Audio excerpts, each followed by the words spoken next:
আজ আমরা আছি ক্ষীরগ্রামের সেই মন্দিরে, যেখানে পাতালের নিচে থাকে মা ভদ্রকালী, এবং এটাই নাকি সেই বিছানা যেখানে প্রতি রাতে মা মহামায়া, জগদ্দা ও ভৈরব বাবা এসে বিশ্রাম করে। ক্ষীরগ্রামের এই সেই বেলগাছ যেখানে কোনো সাধক আজ পর্যন্ত রাত জেগে তার সাধনা করতে পারেনি। এই হচ্ছে সেই দিঘি যেখানে মা জগদ্দা এক বালিকা রূপে এক শাখারি কাছে শাখা পড়েছিলেন, এবং এই সেই মন্দির যার জলের নিচে রয়েছে মা জগদ্দার এক প্রাচীন মূর্তি।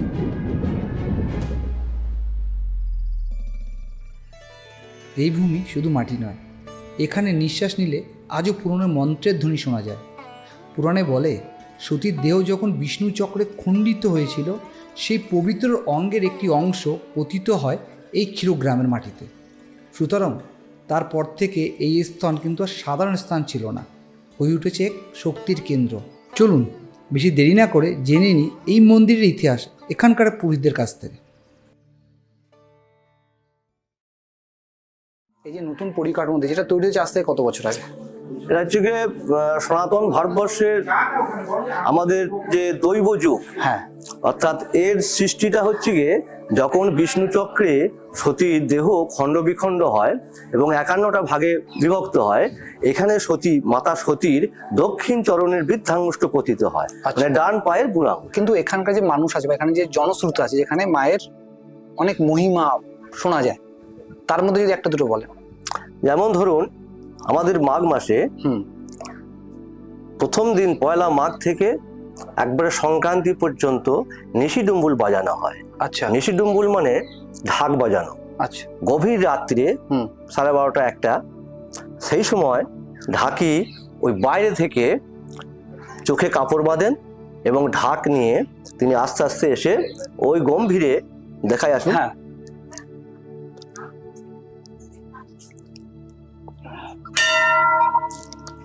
এই যে গম্ভীর দেখছেন, এই গম্ভীরে ভেতরে একটি পা এবং বাইরে একটি পা দিয়ে ঢাক বাজান। আচ্ছা, মানে এখানে একটা পা থাকবে, এখানে একটা পা থাকবে। আচ্ছা, এটা কিন্তু কাউকে দেখতে নেই, মানে শুধু যে মানে চোখ বন্ধ করে উনি বাজাবেন। আচ্ছা, উনিও কিন্তু দেখবেন না। আচ্ছা, এবং এই ঘটনাটা আমরা কিন্তু বাড়িতে শুয়ে শুয়ে শুনি। আচ্ছা, মানে এই মন্দিরে সেই সময় কারো অ্যালাউ নেই, মানে না না না। আচ্ছা, এটা কিন্তু দীর্ঘদিন ধরে হয়ে আসছে। আচ্ছা, যেটা এখনো মানুষ ভক্তি সহকারে দুঃসাহস দেখায় নাই যে দেখবো জিনিসটা কি হয়। এই রীতিটাকে এখনো মেনে চলে। এবং ঢাকির কাছে আমাদের শোনা, তার যা অভিজ্ঞতা, তার যা অনুভূতি, তিনি বলেন যে ভেতরে কিছু একটা নাচের শব্দ আসে, তার সঙ্গে ঘুঙুরের শব্দ। এবং আমরা শুনেছি যে ওই গভীর রাত্রি মা ক্ষীরদিঘির যে দিঘিটা রয়েছে, ক্ষীরদিঘি থেকে মা উঠে আসেন, এই কোণেতে ক্ষীরকণ্ঠক ভৈরবকে সঙ্গে নেন। আচ্ছা, মানে বাবাকে সঙ্গে নিয়ে এই পথ ধরে এসে ওনারা এই বিছানায় বিশ্রাম করেন। আচ্ছা, এই ভেতরে যে বিছানা, হ্যাঁ। এবং আমাদের ধারণা, ঢাকিরও ধারণা, যে হয়তো কোনো মায়ের যে চেলা চামুল্ড রয়েছে তারা হয়তো আনন্দে নৃত্য করে। তো চলুন ভেতরে মায়ের শয়ন কক্ষ দেখাবো। জয় মা। এই সেই মায়ের খাট, যেখানে মা ক্ষীরদিঘির জল থেকে উঠে এসে, এটা কিন্তু 12 মাসই মা 12 মাসই ক্ষীরদিঘির জল থেকে উঠে এসে বাবাকে সঙ্গে নেন এবং এখানে এসে শয়ন করেন। আগেতে আমরা বাবাদের কাছে শুনেছি যে নিচেতে একটি কাঁসার গ্লাসেতে গঙ্গা জল এবং 2টি পান রাখা হতো সেজে। আচ্ছা, আর এই যে উপরটা দেখছেন, এই উপরেতে একটি নারকোল তেলের প্রদীপ জ্বলত উপরেতে। আচ্ছা, মানে যখন ইলেকট্রিসিটি ছিল না। হ্যাঁ, আচ্ছা, তো বহু পুরো ব্যাপার। এবং এটা কিন্তু চিরাচরিত ব্যাপার। আর ওই ঢাক বাজানোর যে ব্যাপারটা বললাম, ওটা হচ্ছে গিয়ে মাঘ মাসটুকু। আচ্ছা, এই সেই সুড়ঙ্গ, আচ্ছা, যেটা আমরা রামায়ণে পাই, যে পাতাল, এই সুড়ঙ্গটা কিন্তু পাতালে গেছে। পাতালে কোথায় গেছে না, মহিরাবণের গৃহে, যেখানে মা মহামায়া ভদ্রকালে অবস্থান করছিলেন। এই পাতাল এবার এটা ছোট হয়ে গিয়েছে, তার কারণ হচ্ছে গিয়ে এটা ছিল বড়। আমরা শুনেছি পরবর্তীকালে কোনো সাধক ভক্তরা এখানে নিজের জীবনটাকে বলি দিতেন। আচ্ছা, মানে যেমন নরবলি প্রথা ছিল তখন, সেই কারণে এটাকে ছোট করে দেওয়া হয়েছে। আগে শুনেছি সাপ এবং ব্যাঙ একসঙ্গে অবস্থান করতেন এখানে, যেটা সত্যি খুবই বিরল। আপনারা তাহলে পরে মা মহামায়া জগদ্দার মন্দির এবং সুড়ঙ্গ দর্শন করলেন, মায়ের খাট দর্শন করলেন। এরপর নিয়ে যাবো আপনাদের শ্যামসুন্দর রাধারানীর মন্দির। আচ্ছা, এটা ঠিক মা মহামায়া জগদ্দার পেছনে, উত্তর দিকে। ওকে। এখানে কি রোজ পুজো হয়? এটা হচ্ছে কি আলাদা স্টেট আছে, ওকে। তারা পুজো করে। এটার সঙ্গে মায়ের বাড়ির সম্পর্ক বলতে মা মহামায়া যোগাদ্দা রাজা হচ্ছে কি কৃষ্ণ, আচ্ছা আর চৌধুরী হচ্ছে রাধা, আচ্ছা। এবং এর জন্য আলাদা ব্রাহ্মণ আছে। মানে এর পুজো নীতি আলাদা, এর পুজো নিয়ম হ্যাঁ, আলাদা। এটা তো বৈষ্ণব আচ্ছা, বৈষ্ণব মতে এটা। মতে পুজো হয়, হ্যাঁ। আর ওটা শাক্ত মতে পুজো হয়। বাট যেহেতু একই জায়গার মধ্যে আছে, সেই ক্ষেত্রে এর মানে মন্দির চত্বর এক, হ্যাঁ। কিন্তু পুজোর প্রসেস নিয়ম আলাদা। আলাদা।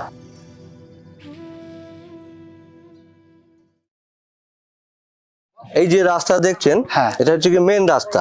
আচ্ছা আমাদের মহাপুজো যায় এই দিক দিয়ে, আচ্ছা, এই রাস্তা এই রাস্তা দিয়ে, এবং মা মহামায়া যোগাদ্দা এবং ক্ষীরকণ্ঠক ভৈরব হ্যাঁ। এই রাস্তা দিয়ে যাওয়া আসা করেন। এটা হচ্ছে কি মা যোগাদ্দার মেন রাস্তা। আচ্ছা এবার এটা হচ্ছে কি আপনার ক্ষীরেশ্বর আচ্ছা। বাবা যাওয়ার রাস্তা। আর এই হচ্ছে এই হচ্ছে কি বাবা ক্ষীরকণ্ঠক ভৈরবের মন্দির। মন্দির। আচ্ছা আমরা এখন চলে এসেছি ক্ষীরকণ্ঠক ভৈরব। আপনাদেরকে দেখাবো যে ক্ষীরকণ্ঠক ভৈরবের যে কালাপাহাড়ের নিশানা এবং আরো কিছু মহিমা রয়েছে, যেগুলো আমরা বলবো। মানে বেসিক্যালি আমি নিজে খুব মহাদেবের ভক্ত, আচ্ছা আচ্ছা। তো সবকিছু ওনাকে মানে ওনার উপরেই সবকিছু আমার আর কি ছাড়া আর কি। এটা হচ্ছে গিয়ে ক্ষীরকণ্ঠক ভৈরব, এটাকে বলা হয় অনাদি লিঙ্গ। আচ্ছা এবং কালাপাহাড় ওখানে দেবী মূর্তি না পেয়ে হ্যাঁ। এখানে এসেছিলেন। আচ্ছা এবং ওই যে ঢাকা দেওয়া রয়েছে, আপনাকে দেখাতে পাচ্ছি না, একটা চোটের দাগ আছে, তরোয়ালে চোটের দাগ। খুব ভালো করে লক্ষ্য করলে বুঝতে পারবেন যে সামনে একটা ওই ছাদটার মতো রয়েছে। হ্যাঁ, ওটা দেখা যাচ্ছে। এবং শিবরাত্রিতে এখানে খুব ধুম হয়। মনে আছে ভিডিওর শুরুতেই আমরা একটা বেলগাছের কথা বলেছিলাম, যে বেলগাছের নিচে কোনো সাধক সারা রাত জেগে তার সাধনা সম্পূর্ণ করতে পারেনি। তবে চলুন সেই বেলগাছ সম্পর্কে আমরা আরেকটু জেনে নিই। এই বেলগাছটা ক্ষীরগ্রামের আর এক ঐতিহ্য এবং পবিত্র এবং উগ্রতন্ত্র সাধনার পীঠ। আচ্ছা, এই জায়গাটা ক্ষীরদিঘির থেকে মিনিট 2 আসতে হবে। সামনে রয়েছে ধামাচা দিঘি। আচ্ছা, এই উল্টো দিকে ধামাচা দিঘিটা আছে।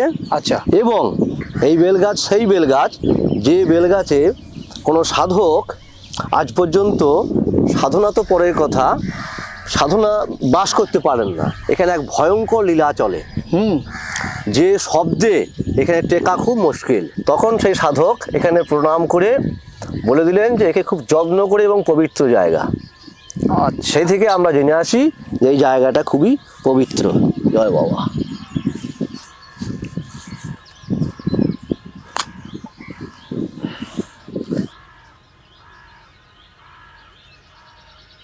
এরপর আমরা যাব সেইখানে যেখানে মা মহামায়া যোগাদ্দা এক শিশুর রূপ ধরে, শিশু বলতে বালিকা রূপ ধরে শাখা পড়েছিলেন।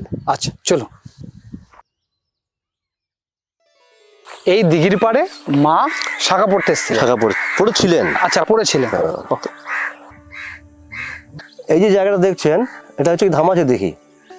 আমাদের ধারণা বা আমরা শুনেও এসেছি যে এই জায়গাতে আসল ক্ষীরগ্রাম ছিল, এই জায়গাটাতে।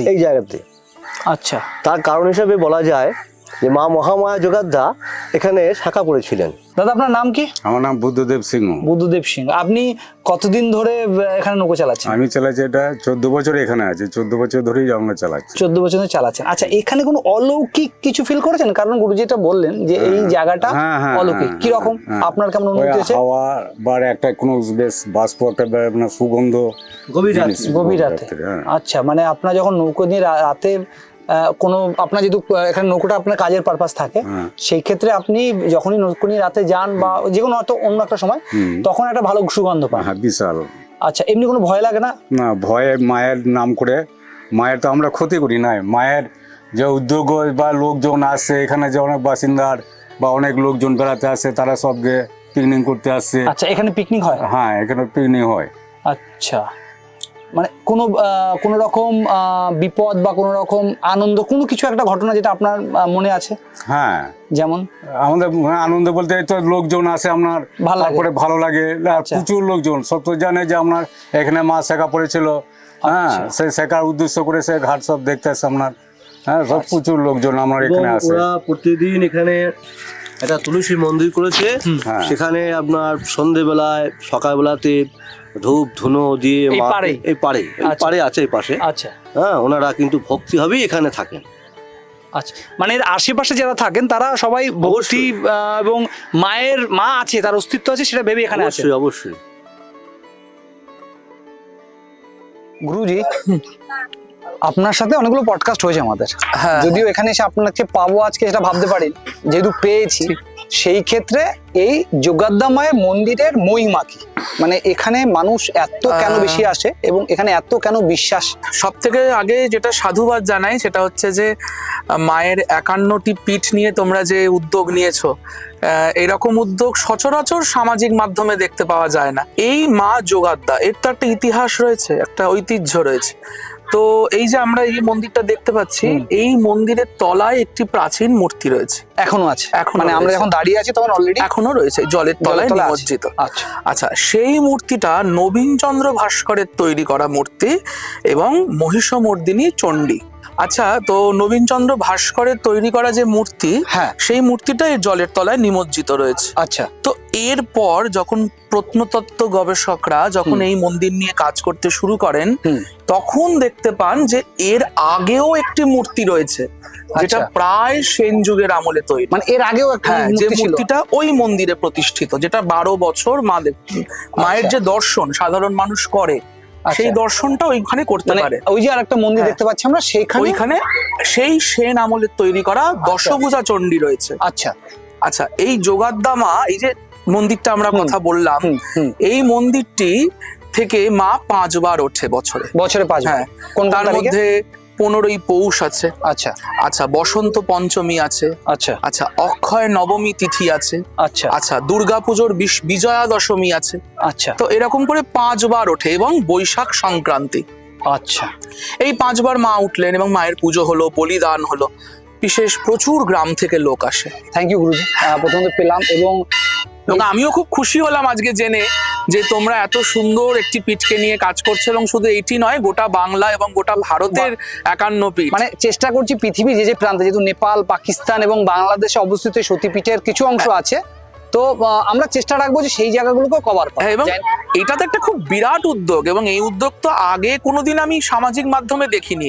মানে তোমাদের এই এত সুন্দর উদ্যোগ, আমি চাই দর্শকরা প্রচুর মানুষ সঠিক ইতিহাস জানো একদম। এবং মায়ের প্রচার। থ্যাংক ইউ গুরুজি, জয় ভালো থাকবেন।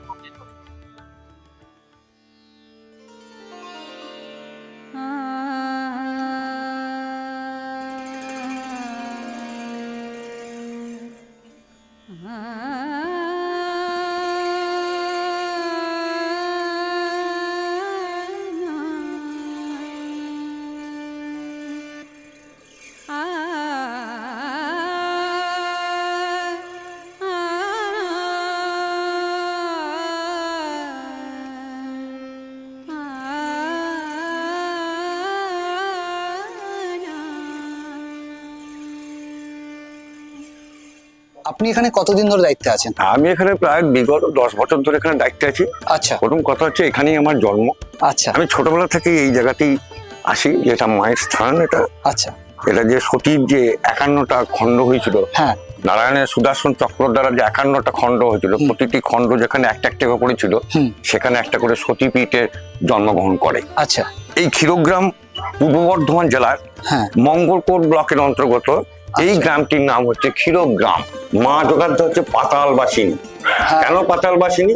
না, রামায়ণের ব্যাখ্যা থেকে আমরা যেটা পাচ্ছি, মহিরাবণের গৃহ দেবী ছিলেন ভদ্রাকালীর রূপে পূজিত হতেন। একদম। মহিরাবণ যখন রাম লক্ষ্মণকে পাতালে বন্দি করলো, সেই সময় হনুমান মাছির রূপ ধরে পাতালে প্রবেশ করলো। পাতালে প্রবেশ করার পর রাম লক্ষ্মণকে বললেন, মহিরাবণ তোমাদের গৃহ দেবীকে প্রণাম করতে বলবেন। তোমরা বলবে আমরা রাজার ছেলে, প্রণাম করতে পারি না, জানি না, আমাদের কেমন ভাবে প্রণাম করতে হয় দেখিয়ে দাও। আচ্ছা যেই দেখাতে গেল, সেই সময় রাম লক্ষ্মণ মহিরাবণকে বধ করল। যখন মহিরাবণ বধ হচ্ছে পাতালে, তখন মহিরাবণ বলছেন, আমার এই ভদ্রাকালীর কি হবে, কোথায় পুজো পাবে? তখন রাম লক্ষ্মণ হনুমানকে নির্দেশ দিলেন, ডান কাঁধে করে ওই ভদ্রাকালীকে, বাঁ কাঁধে করে আমাদের দুজনকে এবং আমাদের আরেকজনকে মাথায় নিয়ে পৃথিবীর মধ্যস্থলেকে স্থাপন কর, একে স্থাপন করলেই এ কিন্তু পুজো পাবে। আচ্ছা সেই কারণে ওই রাম লক্ষ্মণ মাথায় করে নিয়ে এসে ভদ্রাকালীকে পৃথিবীর মধ্যস্থল ক্ষীরগ্রামে এসে স্থাপন করেছিলেন। আচ্ছা তার মানে এখানেই আমাদের ধারণা হচ্ছে যে রামই পাদস্পর্শ এই গ্রামে পড়েছিল, ধন্য হয়েছিল এই গ্রাম। আচ্ছা, আপনি পুকুর নিয়ে বলছিলেন যে এই পুকুরেরই কোনো একটা অংশে মায়ের আঙ্গুল পড়েছিলেন, তো এই পুকুরের মহিমা কি? এই পুকুরটির নাম হচ্ছে ক্ষীর দিঘি।